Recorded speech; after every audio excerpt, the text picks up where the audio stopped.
تو اس پر چودھری پرویز الہی صاحب نے کہا کہ یہ کسی قیمت نہیں ہوگا، ہماری کمٹمنٹ عمران خان کے ساتھ ہے اور ہم ان کے ساتھ ہی رہیں گے. اور اسی لیے مونس الہی جو ہیں وہ رات کی سارے اجلاس میں شریک تھے. اور اس کے بعد یہ بھی ہمیں ذرائع نے بتایا کہ جو سیٹ ایڈجسٹمنٹ کا معاملہ ہے اس پر بھی پیش رفت ہو رہی ہے.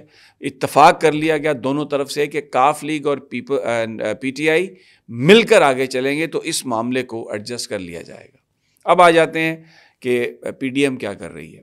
گورنر پنجاب نے آج اجلاس بلایا سویرے سویرے، اور اس میں جو اسپیکر کی رولنگ تھی سبطین خان کی کہ جب ایک اجلاس چل رہا ہو تو گورنر دوسرا اجلاس نہیں بلا سکتے، اس رولنگ کو انہوں نے کہا جی یہ تو غیر قانونی ہے، ہم اس کو ریجیکٹ کرتے ہیں، ہم اس کو نہیں مانتے.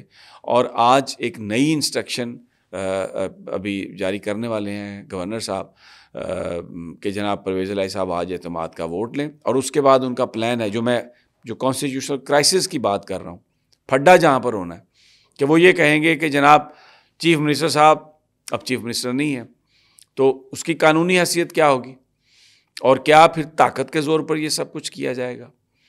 وفاق جو ہے اس کے پاس کون سی طاقت ہے جس کو وہ یوز کریں گے؟ ایف سی کو یوز کریں گے، رینجرز کو یوز کریں گے. اس موقع پر پنجاب میں جو پولیس ہے، جو سیکیورٹی فورسز ہیں پنجاب کی سویلین، وہ کیا کریں گی؟ ایک بڑا کرائسس ہمیں ایسا لگ رہا ہے کہ وہ ہونے جا رہا ہے، کیونکہ پی ڈی ایم جو ہے ذرائع یہ بتاتے ہیں کہ انہوں نے یہ طے کر لیا ہے کہ ہم ہر حالت میں جائیں گے اس معاملے پر، اور بھلے نیوٹرل سیٹ اپ بن جائے اور اس میں یہ ہوگا کہ ہم بھی چھوٹ جائیں گے اور نیوٹرل سیٹ اپ آگے چلے گا تو اس میں الیکشن نہیں ہوئیں گے، پھر کچھ اور ہوئے گا. اور اگر کچھ اور ہوگا، الیکشن نہیں ہوں گے، 6 7 8 مہینے یا سال اس میں گزر جائے گا، تو پھر عمران خان کی پاپولیرٹی کمپرومائز ہو جائے گی، ان کے ساتھ کیا ہوگا اور اسٹیبلشمنٹ کس کے ساتھ جائے گی. ان بنیادوں پر اس وقت پی ڈی ایم اپنی پالیٹکس کر رہی ہے. نہ انہیں پاکستان کا احساس ہے، نہ انہیں پاکستان کے مسائل کا احساس ہے، لوگوں کے ساتھ جو ہو رہی ہے اس کا احساس نہیں ہے. حالات آپ یہ دیکھیں کہ بنو سی ٹی ڈی کا جو آفس تھا اس میں ملیٹنٹس نے قبضہ کیا، وہاں پر 34 35 لوگ جو اس سینٹر کے اندر جن کو انویسٹیگیشن کی جا رہی تھی انہوں نے ہی اس کمپاؤنڈ پر قبضہ کر لیا.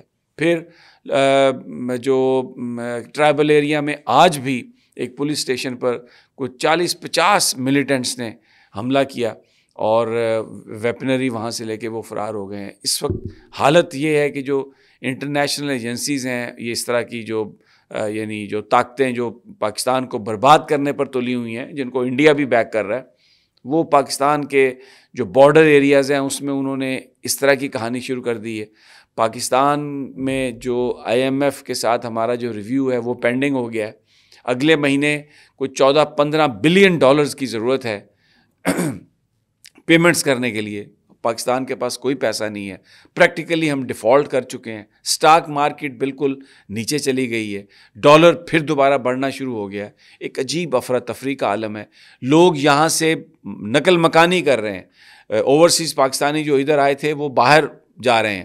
جو فورن ریمیٹنسز تھی وہ 30 بلین تک گئیں، وہ 24 بلین پر آ گئیں اور اس سے بھی کم ہوتی جا رہی ہیں. یہ ملک کدھر جا رہا ہے کسی کو کوئی احساس نہیں ہے. اور پی ڈی ایم شریف خاندان جو ہے، دیکھیں نواز شریف صاحب بھائی کی حکومت ہے، بالکل پاکستان آنے کے لیے تیار نہیں ہے، کوئی بات ہی نہیں ہے. اور جو پی ڈی ایم کی قیادت ہے وہ ابھی تک کسی طرح سے بھی بات کرنے کے لیے تیار نہیں ہے. لیکن اب دیکھنا یہ ہے کہ آج اگر گورنر صاحب چیف منسٹر کو زبردستی ہٹانے کی کوشش کرتے ہیں تو پھر یہ معاملہ کس طرف جاتا ہے؟ عدالتوں میں جائے گا، انٹرپریٹیشن کے نام پر جائے گا. حالانکہ کوئی بہام نہیں ہے، سب کچھ کلیئر ہے. عمران خان ایک سائڈ پہ کھڑے ہیں پورے پاکستان میں، جیسے میں نے پہلے کہا، لوگ ان کے ساتھ ہیں. چودھری پرویز الہی، مسلم لیگ کاف ان کے ساتھ ہے. دوسری طرف ساری اشرافیہ ہے اور یہ سارے جو پولیٹیکل پارٹیز ہیں یہ ہیں. اب ایک بڑا سوال یہ اٹھ رہا ہے کہ جو وفاق کے زیر اہتمام وہ ادارے جن پر اسٹیبلشمنٹ کا بھی عمل دخل ہے، کیا وہ وفاق انہیں استعمال کر سکے گا؟ ان کو استعمال کرنے کی اجازت دی جائے گی پنجاب میں پرویز الہی کی حکومت کو ختم کرنے کے لیے؟ اور پھر اس کے بعد یہ بتایا جا رہا ہے کہ بڑا ایک ظلم و ستم کا ایک بازار گرم کیا جائے گا اور مارا پیٹا جائے گا لوگوں کو، مقدمے ان پر بنائے جائیں گے. ایک عجیب اس وقت افراتفری کی صورتحال ہے. بہرحال جو الائز ہیں عمران خان اور کاف لیگ وہ اکٹھے ہیں، ان کے پاس پوری تعداد ہے. نو کانفیڈنس موشن کی پروسیڈنگز وہ شروع کرنے جا رہے ہیں، اور اس کو جو کوشش ہے پی ڈی ایم کی، اس کو یہ تو نظر ہی ناکام آ رہی ہے اور یہ ناکام ہوگی. اور اس کے بعد اسمبلیوں کی تحلیل اور پھر الیکشن کی تیاریاں. کوئی اور جو آج کی جو تازہ ترین جیسے جیسے ڈیولپمنٹ ہوئیں گی میں آپ کو انشاءاللہ بتاتا رہوں گا. اجازت دیجیے اگلی ویڈیو تک. اللہ نگہبان.